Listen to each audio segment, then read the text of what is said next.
to Bencast, a podcast brought to you by the Times School of Media at Bennett University, where ideas meet experience and students meet change makers shaping their world.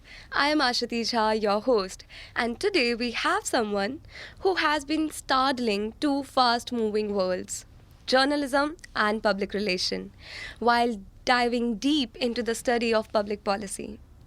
With over 12 years as a journalist covering Indian Railways, civil aviation, IT, and governance, and now as account director at Seraphim Communication, Vishwas Das has worked with top diplomatic missions, global organizations, and public sector giants. He is currently pursuing a graduate certification in public policy from the prestigious Takshila institution and continues to write on governance, technology, and sectoral reform.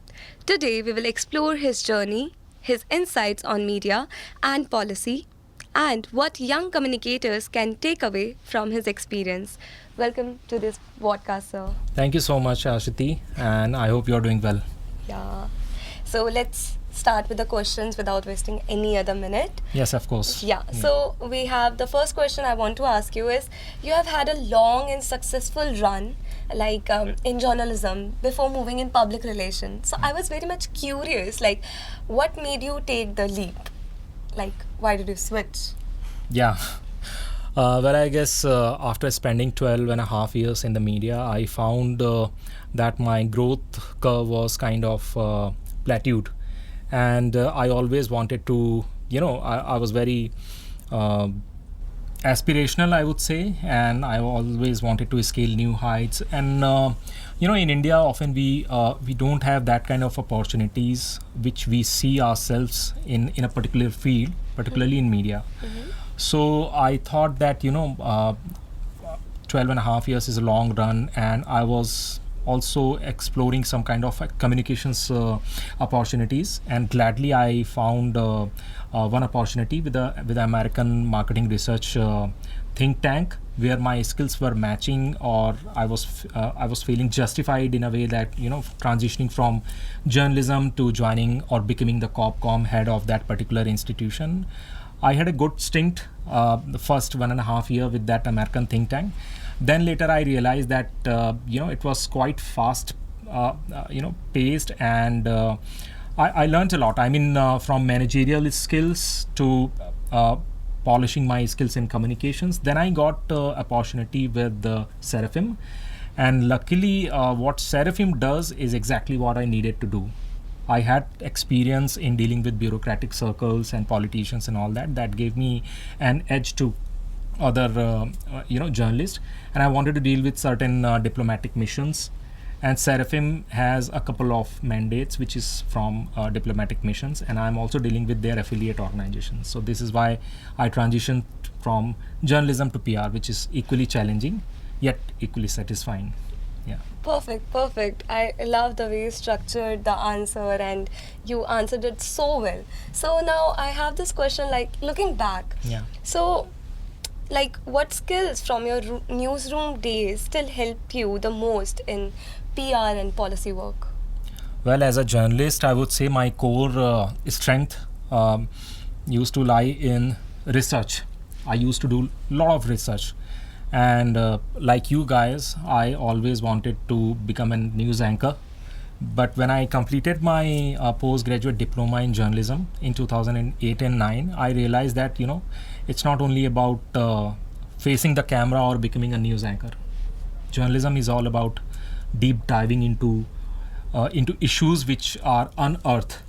So I wanted to explore, and then I found that it is always the senior used to tell me that it is always advisable that you should start it with from print media, where you will be honing your skills, research skills, and then later when I became a kind of pro in research, so that skills are still being used, because if someone from any particular diplomatic mission, if they need something in 1 hour, and some research, some complex research which needs to be done for a particular topic, and suppose that particular ambassador of that particular diplomatic mission needs something in 1 hour, then obviously that experience comes handy. So yeah, research and I would say communications skill these two skills are very important. Yeah. Beautiful. So now, like you mentioned that the journey and everything, how the transition happened. So, like in the very start, like was public policy always on your radar, or did it come into the picture much later? Like you had this in your mind, ki starting where I want to do something else, or it became a topic of discussion later on? Yeah. So that's an interesting question. I would like to take a few minutes to answer this. Sure. So basically, it all began when I started my journey as a cub reporter, because I have always been a reporter rather than being in the desk. So when I became a reporter, I started talking to the railways was my first beat. It started from Lucknow, then I moved to Odisha, then I came back to Delhi, Noida. So railways has always been an essential area of expertise for me. So I used to interact with a lot of bureaucrats. That includes IAS and railway officials. Like they have a particular service, like it's called Indian Railway Traffic Service Office, IRTS. Okay. So when I used to interact with the bureaucrats, I came to know about, of course, I had to read a lot of policies that affect common people. So policy related thing has always been there. As a journalist, no matter which beat you are covering, be it a governance, civil aviation, or even in fact for fashion, if you are a journalist, sometimes you need to study policy. And that's how I developed a knack in deep diving into policies. And then I started kind of becoming a pro in that kind of a field where I needed to do a lot of research. I would like to cite an example, like I think 6-7 years back, I wrote one story on Ujjwala gas scheme, which is meant for poor women living in the villages. Yes. So I had to do a story on how that particular scheme, Ujjwala Gas Yojana, is actually yielding any benefits to such women or not. So I went to one particular village, which is outskirts of Noida, around 50-60 kilometers. I spoke to around 50 women. I met dozens of families. Then they told me that what kind of problems they are facing. The direct benefit transfer, for which like they get certain subsidies. If you are shelling out 1,000 for a gas, a poor woman may be getting it at 550 or 600 rupees, and that indirectly she is getting some certain kind of transfer from money from the central government. So I came to know about that. It's just an example that how I did that Ujjwala gas scheme policy that is regularly, or kind of whether it is delivering its intended benefits or not. So I started with dealing with bureaucrats, and then making an expertise into deep diving into policies. So that's how I realized that I have been doing it for the past 10 years. So why don't I should do something which does justification to my skills as well. And that is how. And I have always been an avid reader. I read for at least 1.5 hour newspapers, not the digital thing, but hardcore broadsheet newspapers. I read the Hindu and the Indian Express every day. And if I get time, I will also read Business Standard.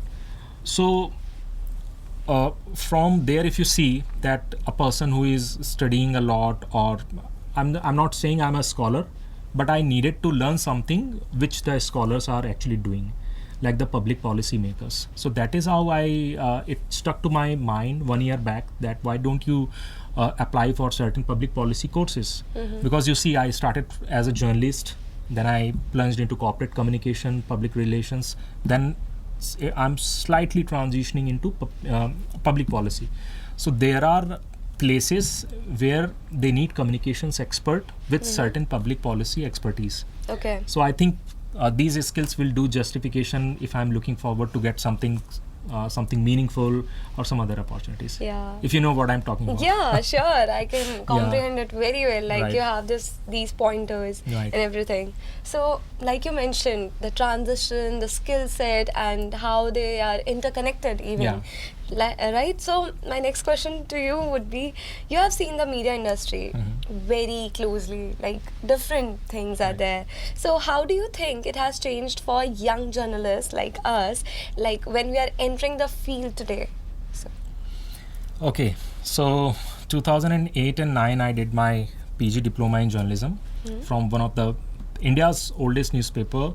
They had their own media institute. At that time, only 3-4 reputed newspapers had their own media institutes. Vis-a-vis today, when you are flooded with journalism in schools and institutes. So that time, if I talk about internet, then we barely used to have 2G connections, or edge as we call.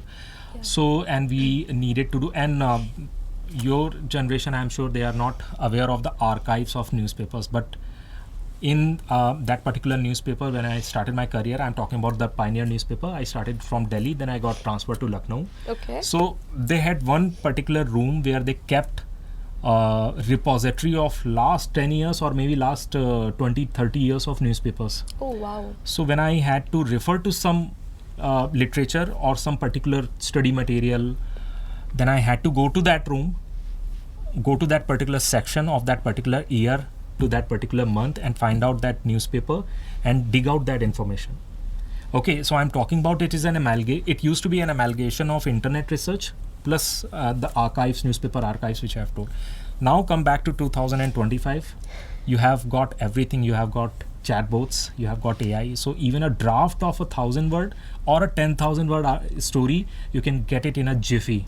Yep. Okay, so if you compare it with what I used to do 17 years back, it has completely revolutionized. But I would like to also suggest to my young journalist friends or students who are pursuing journalism that while AI chatbots are certainly helpful, you can draft or you can prepare a kind of skeleton of a particular story, but you should not compromise with any kind of research. And when I refer to chatbots, it also leads to misinformation or disinformation, because if you are solely relying on chatbots, then of course your capability or your ability to check it with authentic sources, it gets diluted.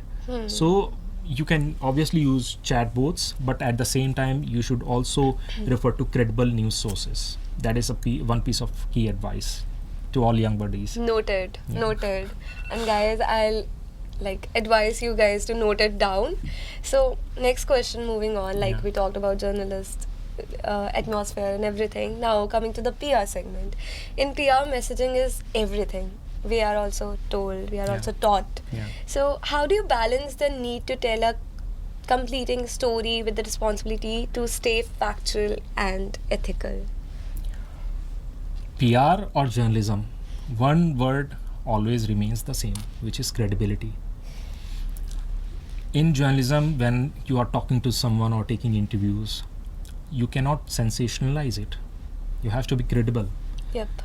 And if you talk about any leading journalist which has become India's leading journalist, or the top 10 India's journalists, they are known for their credibility. And if your credibility gets diluted or compromised, then obviously you will lose that that charm or the fame which you might have been getting. So it is same with the public relations. The narratives which we are building for our clients are very important, that it should remain authentic and credible. That is how you can build your image, regardless of your profession. Nice. Okay. And students often wonder what's more important for them, like success in communication or creativity or credibility. So according to you, which one of them should be their first priority? So we are in 2025. Creativity is of course one of the key areas. Students or professionals need to be very creative, but creativity is something which may give you fame for a couple of weeks, for a couple of months, or maybe couple of years. But credibility is something that people will keep on remembering you for years to come. So credibility is one word, or the one of the core ethos of any profession, particularly public relations.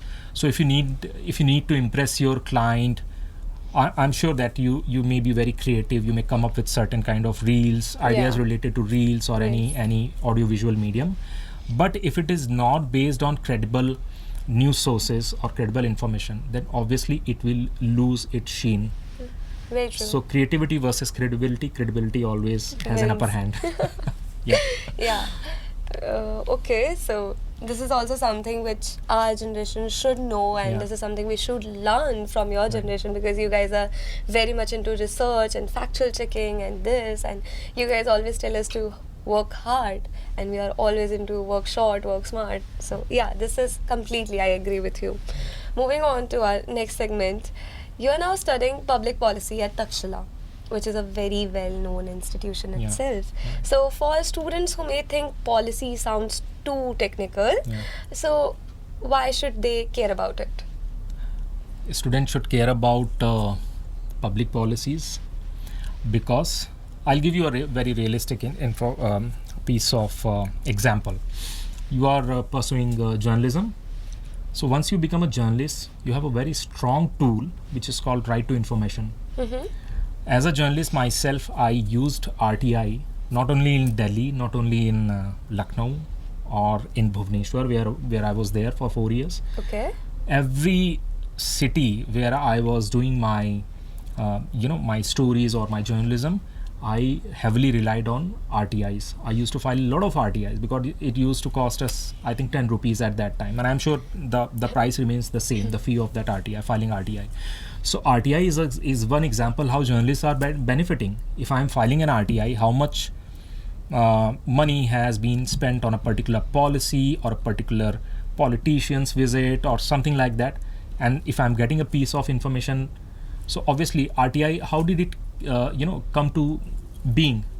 Certain public policy maker floated that idea, Yeah. then it struck to the union government, then they framed it to a bill, then it got passed in parliament, then it became a law Yep.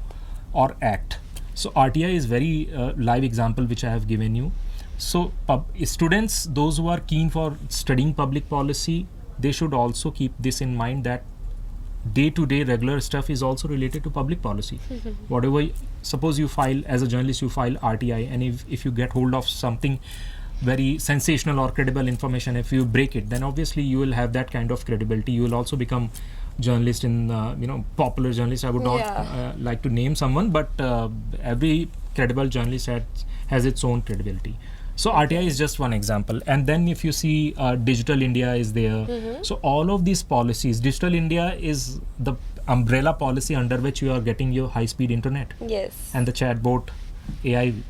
So this is what exactly I wanted to tell you, that these kind of day-to-day schemes are brought in by central government or maybe a certain state. These are directly impacting your life, not as a student, but as a civilian of this country. Perfect, perfect. So now you told us many things about us. So as a journalism final year student, I Yeah. want to learn as much as I can. So coming to the last part of it, what I want to learn from you, and I'm sure the students will also learn this. For students thinking of career in journalism, PR or policy, where should they start? They should start with journalism. Okay. Because no, that again depends on it. Suppose if you have a knack for journalism and you are equally interested for public policy, Yes. but you don't want certain degree of fame, because as a journalist obviously you will have your own bylines. Yes. If you become an anchor, you will have your own prime time show. So if you can compromise with that, become a PR or become a public policy expert.